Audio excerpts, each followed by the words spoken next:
مشاهدينا الافاضل، طبتم وطابت اوقاتكم. نشرة اخبار الفضائيه الاريتريه لهذه الفتره يصحبكم فيها محمود عبد الله بكفاح، والتي نستهلها باهم وابرز العناوين.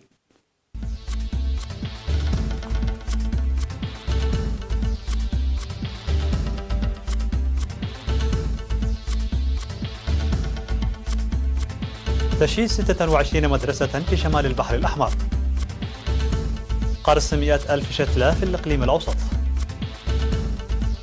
الجمعية الوطنية للمعلمين تقيم أنشطتها. باكستان تطرد السفير الهندي وتعلق التجارة مع نيودلهي. أنقرة تعلن عن اتفاق مع واشنطن بشأن سوريا. قتيل خلال محاولة توقيف رئيس لغرقيزيا السابق. مرحبا بكم من العناوين إلى التفاصيل. أوضحت إدارة إقليم شمال البحر الأحمر في الاجتماع التقييمي الذي عقد في 7 من أغسطس الجاري عن بناء 26 مؤسسة تعليمية في 9 مديريات، بينها 5 رياض أطفال، في إطار الجهود الجارية لتوسعة الخدمات التعليمية. وقد اختتم 80% من أعمال البناء الجارية. وفي هذا الاجتماع الذي عقد بحاضرة الإقليم مدينة مصوع، قدمت تقارير حول أنشطة الخدمات الاجتماعية والتنمية الزراعية، بالإضافة إلى البنى التحتية وغيرها من المهام المنفذة في الإقليم. حيث أوضحت التقارير اكتمال مشروعي مياه إرافلي وقلعلو، واستمرار بناء السدود الصغيرة والتي يتم تشييدها في مناطق ماحبار وحوسيت وتسرت ودونغولو وعتشوما بمديرية قندع، وكذلك صيانة الحواجز المائية في منطقة عتشوما. وبخصوص برامج التنمية الزراعية، أشارت التقارير إلى أن مزارعي مديريات شعب ومصوع وقندع وفرو قاموا بتمهيد مزارعهم استعدادا للخريف القادم. كما قام مزارعو مديرية فعبت وفرو بتجهيز أراضيهم للزراعة حسب المعلومات التي أدلى بها المهنيون الزراعيون. كما تمت السيطرة على أسراب الجراد الصحراوي دون أحداث أي أضرار، بفضل التنسيق القوي بين المزارعين والخبراء. وبخصوص الخدمات الصحية، أوضحت التقارير بأن الأعمال جارية للسيطرة على ظاهرة وفيات الأمهات والأطفال وتخفيض الإصابة بالأمراض السائدة في الإقليم، فضلا عن حملات التوعية والنظافة البيئية والتي حققت نتائج جيدة حتى الآن. هذا وقد ألقى حاكم إقليم شمال البحر الأحمر العميد تخل اللبسو كلمة الختام، والتي قال فيها بأن الجهات المنفذة للأعمال سيرت خلال الأشهر ال6 الماضية العديد من المهام الناجحة. كما أشار إلى أن مشكلة مياه الشرب في مديرية دهلك وصيانة دفاعات قندع من المهام الرئيسية التي ستمنح الاهتمام الأكبر.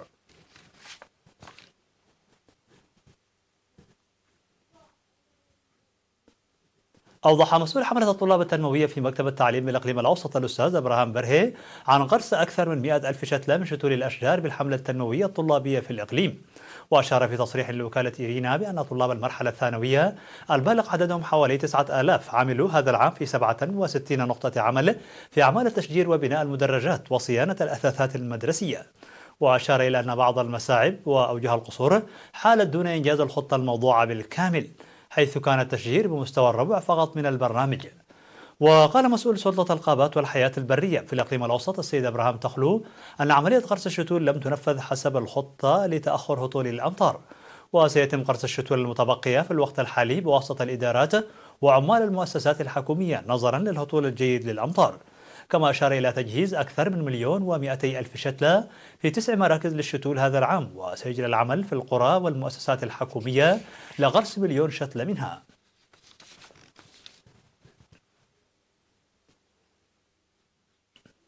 قامت الجمعية الوطنية للمعلمين في الاجتماع الذي عقدته في 7 و8 من أغسطس الجاري أنشطتها، وقدمت في الاجتماع التقييمي تقارير حول الأنشطة التي سيرت في الأقاليم والمتمثلة في تطور البرامج المنجزة عبر الجمعية بالنظر إلى التحديات والإيجابيات والنواقص ونتائج الأبحاث والدراسات وأنشطة التوعية والتنظيم، بالإضافة إلى الأنشطة الجارية لتطوير الاقتصاد الاجتماعي. وقد ركزت التقارير المقدمة على الدورات المنظمة لرفع قدرات المعلمين والمشاكل التي تعرقل تقدم العملية التعليمية والجهود المبذولة لحلها والأعمال الرقابية والتحديات، إضافة إلى المهام الجارية من أجل تقوية نادي المعلمين الترفيهي. كما قدمت الدعوة لتعزيز الاستثمار الجاري لرفع مستوى المعلمين، باعتبار أن المعلم الذي يتمتع بالمسؤولية المهنية والأخلاق الفضيلة يعد رائدا في تحقيق التقدم والازدهار. وعلى المعلم أيضا المساهمة بفعالية لإنجاح برامج الجمعية الوطنية. وبعد أن بحث المجتمعون التقارير المقدمة، قدموا آراء وتوصيات بناءة تخدم أهداف الجمعية وعملية التعليم والتعلم. وفي الكلمة الختامية التي ألقاها رئيس الجمعية الوطنية للمعلمين الأستاذ سيمون محاري، أوضح فيها حصول المعلمين على فوائد كثيرة من خلال تجمعهم تحت راية الجمعية، داعيا الجمعية للعب دور رائد في تعزيز سهامات المعلمين لبناء الأجيال المتعاقبة وبناء وطن مزدهر.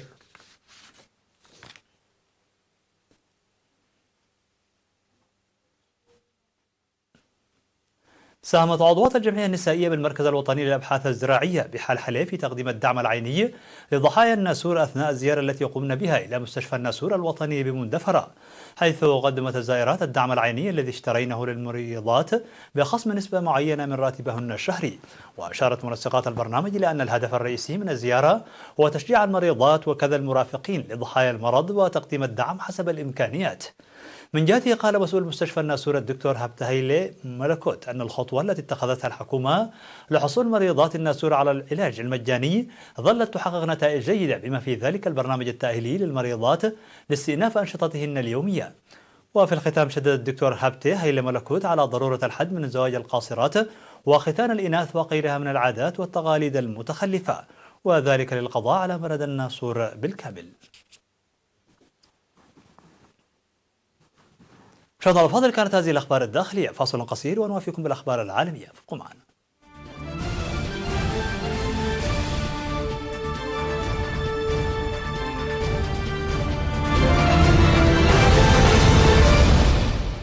مرحبا بكم. على الصعيد العالمي، أعلنت السلطات الباكستانية عن طرد السفير الهندي لديها وتعليق التجارة الثنائية مع جارتها النووية بعد يومين من إلقاء نيودلهي الحكم الذاتي لإقليم كشمير المتنازع عليه. وصرح وزير الخارجية الباكستاني شاه محمود قريشي على التلفزيون: سنستدعي سفيرنا من نيودلهي ونعيد سفيرهم. فيما أعلن بيان للحكومة أن باكستان علقت التجارة مع الهند في إطار خفض العلاقات الدبلوماسية بين البلدين الخصمين. كما أعلنت إسلام أباد أنها ستحيل قضية كشمير إلى مجلس الأمن الدولي، وتجنبا لأي رد فعل قاضب من قبل سكان الجزء الخاضع للهند في كشمير، فرضت السلطات الهندية لليوم الثالث على التوالي إغلاقا شاملا للإقليم. وأسفرت مظاهرات عن 6 جرحى على الأقل حسب إفادات وكالة الأنباء الفرنسية. وتؤكد السلطات الهندية أن الوضع هادئ في هذه المنطقة الجبلية، والتي تعتبر مصدر الخلاف الرئيسي في شبه القارة الهندية منذ 7 عقود.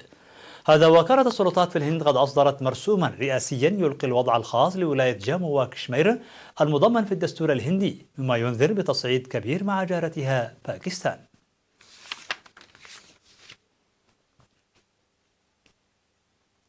قالت وزارة الدفاع التركية في بيان لها أن أنقرة توصلت إلى اتفاق مع واشنطن لإقامة مركز عمليات مشترك لإدارة التوترات بين المسلحين الأكراد والقوات التركية في شمال سوريا.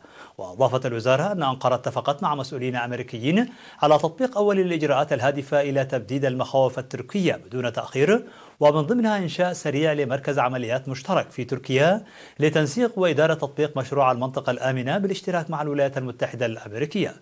وقد كثفت أنقرة تهديداتها في الأيام الأخيرة بشن هجوم على وحدات حماية الشعب الكردية، ووضع ذلك التهديد الولايات المتحدة في موقف صعب لأنها حليفة تركيا العضو في حلف شمال الأطلسي، كما تدعم في الوقت ذاته وحدات حماية الشعب الكردية التي لعبت دورا رئيسيا في هزيمة تنظيم الدولة الإسلامية.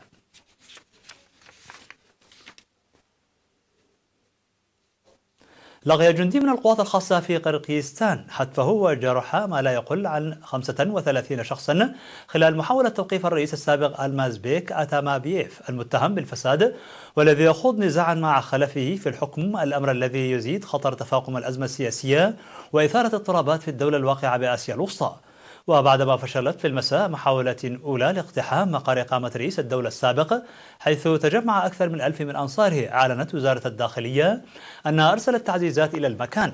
وقطع الرئيس الحالي سورنباي يينوكوف خصم أتامبييف عطلته للعودة إلى العاصمة بشكيك، حيث يعتزم عقد اجتماع لمجلس الأمن التابع له الخميس.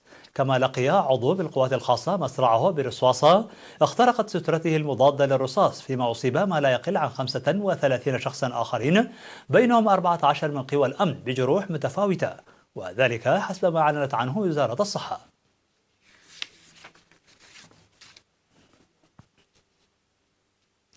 أماطت شركة سامسونج اللثام عن نسخة جديدة من هاتفها الذكي جلاكسي نوت تعمل بشبكة الجيل الخامس وتتمتع بخصائص كاميرا محسنة، أملا في أن يساعدها هذا الطراز المتميز في إنعاش أرباحها المتراجعة وتوسيع الفجوة مع منافستها هاواي.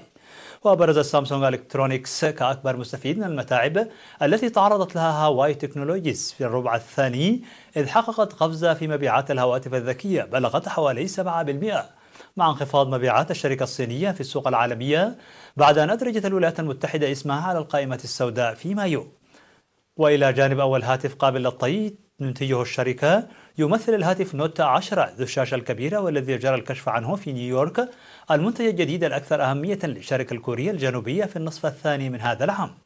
والهاتف الجديد متوفر بشاشتين 6.3 و 6.8 بوصة، ومزود بمؤثرات فيديو مطورة، الواقع المعزز مثل وكاميرا أمامية أعلى الشاشة لتحسين التقاط الصور الذاتية.